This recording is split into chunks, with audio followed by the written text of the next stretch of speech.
Not your average tabletop. Woohoo! Welcome back to Nacho Average Tabletop. I'm Zach, And I'm Pepper.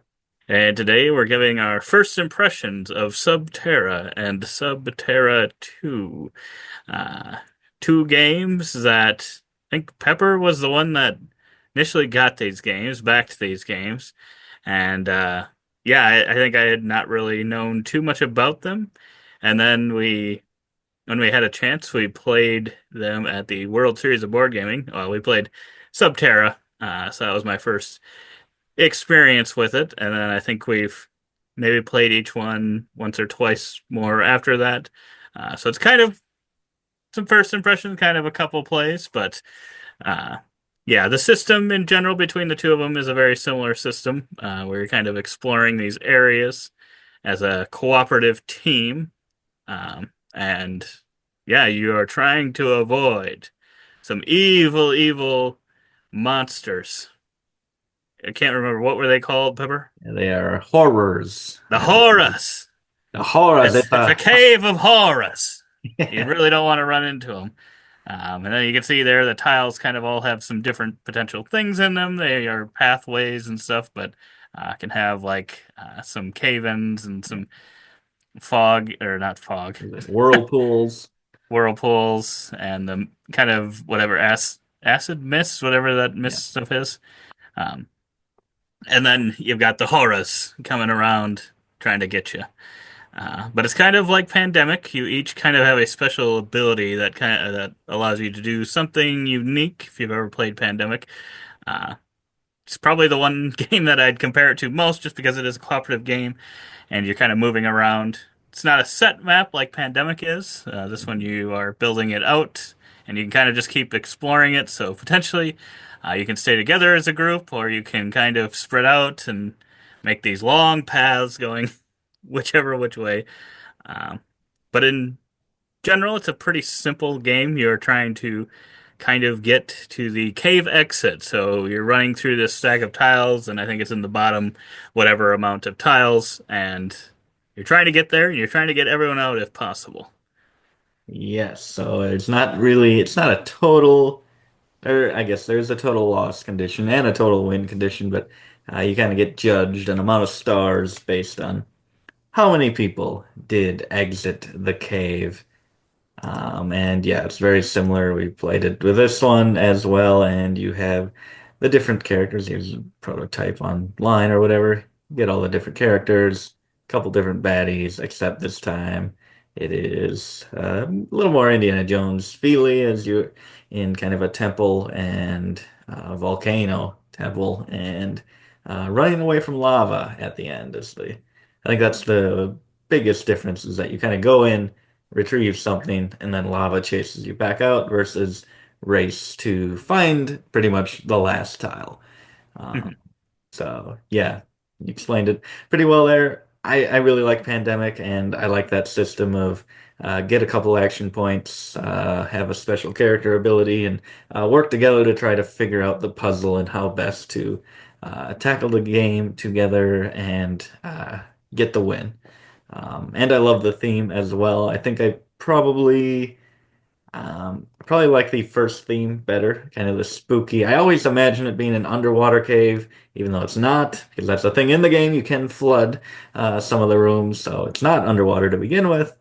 But I always think that it is every time I look at the cover, every time I look at the tiles. But either way, just kind of the spooky cave traveling, I think is a little more enticing to me.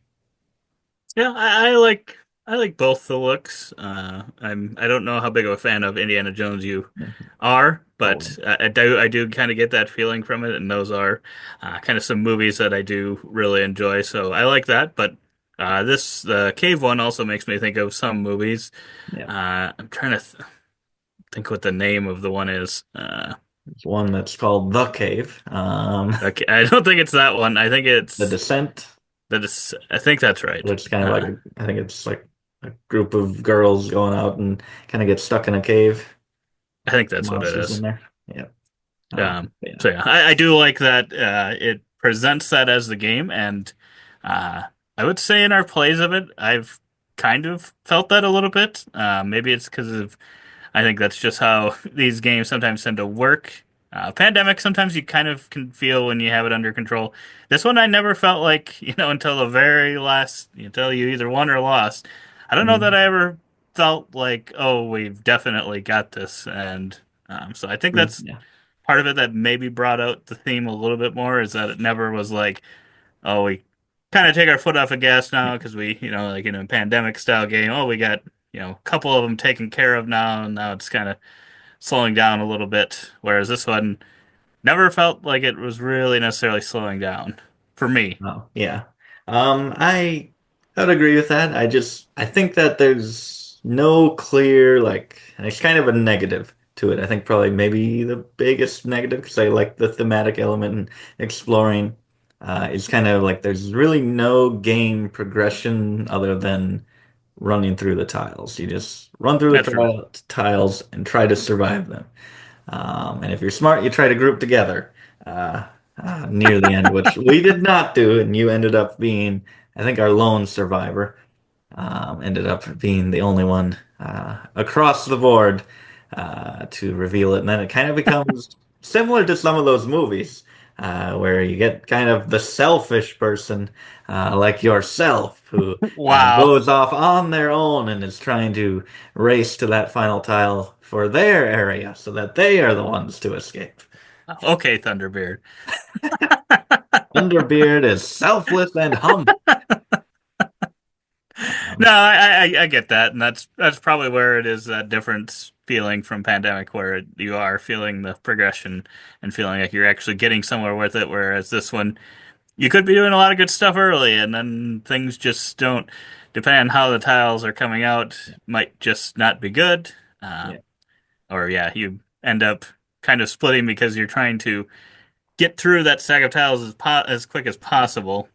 So there is kind of that push and pull of should we get together, should we spread apart so we can get those tiles out to get to the end, and then yeah, in Sub Terra 2, running back away from that lava is a lot of fun too. I yeah, that thought. lava spreads real fast. It spread maybe a little too fast. I Yeah, don't know uh, but it felt interesting.